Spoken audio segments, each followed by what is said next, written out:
Covering news where you live. This is 5 News. Well, thank you for joining us here today for the latest news and weather where you live. I'm Joe Ellison.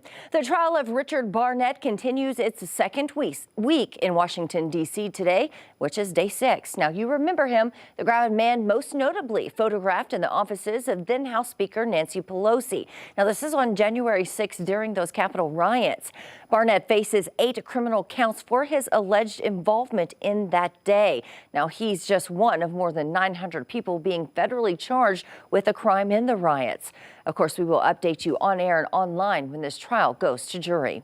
Before we get to other news of the day, let's get a check of the weather with meteorologist Zach Scott. Hey, Zach. Hey, Joe, we're tracking our next storm system heading this way. Disturbance making its way out of the Four Corners region. Big area of lift in the atmosphere at the surface. It's sending a cold front our way, and out ahead of it, moisture is going to try to increase, and we're going to get a chance for some scattered showers and a few rumbles of thunder. Now, better moisture and better instability will likely set up just to the east and southeast of our area. So as we get into tomorrow afternoon and evening, if you're heading off towards the east, or you'll be in eastern, southern Arkansas, whether you're traveling to see friends, family, or you'll be down there for business, you'll have a better shot for some of those strong to severe thunderstorms. Again, better ingredients to the southeast of us tomorrow afternoon, tomorrow evening for strong storms. For our area, we're going to see shower chances earlier in the day. We'll be drier in the afternoon. As we go through your Tuesday, we're looking at clouds increasing by late in the evening, a few sprinkles mainly out towards the west. And then as we go overnight, our rain chances start to pick up for us as our storm system gets closer. We're going to look at rain chances starting to pick up after 2, 3 a.m. and by 6, 7, 8 a.m. through your morning commute, we'll have the chance to see those hit or miss showers and a few spotty downpours for you. Now, our best chance for rain for your Wednesday is going to be through the first half of the day, so through those morning hours, and then as we get into the afternoon, this system's moving quickly. Drier air starts to punch in from the west, and we're clearing out from west to east. As we go through the afternoon, we'll even likely finish with some sunshine. Rain totals for us on the backside of the system, I think, are going to be less than an inch. Again, the system's moving quickly. We'll have enough moisture for, again, some downpours, but it doesn't look like we're going to have enough moisture for a big, large soaking. But still, if we can get anywhere from a quarter of an inch to under an inch of rainfall or near for some spots, that would be a good soaking. There's only been 2 days so far this month that we've recorded some rainfall, so we are starting to dry out a little bit. Enjoy your Tuesday. Upper 60s to near 70 degrees northwest Arkansas, 70s in the River Valley. Cooler weather is likely heading in here on the backside of that system, so we'll be cooler Thursday, Friday, into the weekend, and the rest of the month. Doesn't look like we're going to have many more of these 60s and 70s. We'll go into a cooler pattern. We'll continue to track that for you over the next several days. Joe?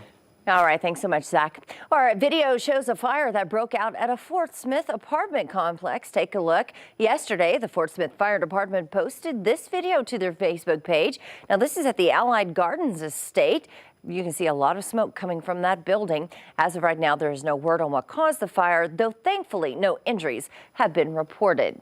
Now, if the new year has got you in a given mood, you can help make a difference by donating blood. The Blood Mobile will be at the Sebastian County Sheriff's Office. That's today. It already started this morning until 6 o'clock this evening. For every blood donation, the Blood Institute will donate $10 to Concerns of Police Survivors, or COPS. That's a nonprofit that provides resources to those affected by line-of-duty deaths. And proposed legislation in Arkansas could order a convicted drunk driver to pay child support to children whose parents are killed. It's called Bentleys Law, and if passed, would require drunk drivers to pay up. 5 News reporter Jose Carranza takes a closer look. District 81 Representative R.J. Hawk remembers speaking to 2 widows while campaigning. One was to a vehicular accident from drunken driving, and the other one was from boating. And they said, you know, living as parents now in a single family home because we don't have our husband has been one of our biggest struggles. That's why within a week of being sworn in, Hawk introduced House Bill 1131, also known as Bentleys Law. This session is all about kids. It's taking care of kids, whether it be at the education level, whether it be whatever it might be. And this bill is taking care of kids. The bill would require drunk drivers who kill a parent or parents to pay child support for the surviving kids. We're not just going to sit back. Cecilia Williams' son, daughter-in-law, and grandson were killed when they were hit by a drunk driver in Missouri. That tragedy is the inspiration behind Bentleys Law. named after her surviving grandson. Williams spoke with our St. Louis sister station last year. I made a promise to my kids and my grandson and to other people that I was going to do what I can to stop people from driving under the influence.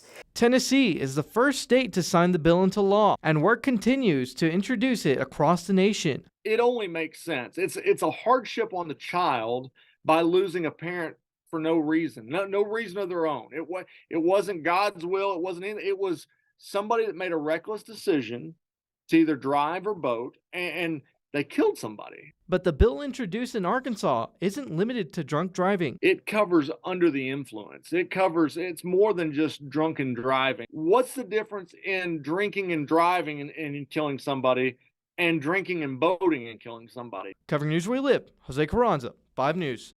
Well, those are some of your top stories on this Tuesday. I'm Joe Ellison. Make sure you tune in tomorrow. We'll have more news and weather for you. We'll see you then.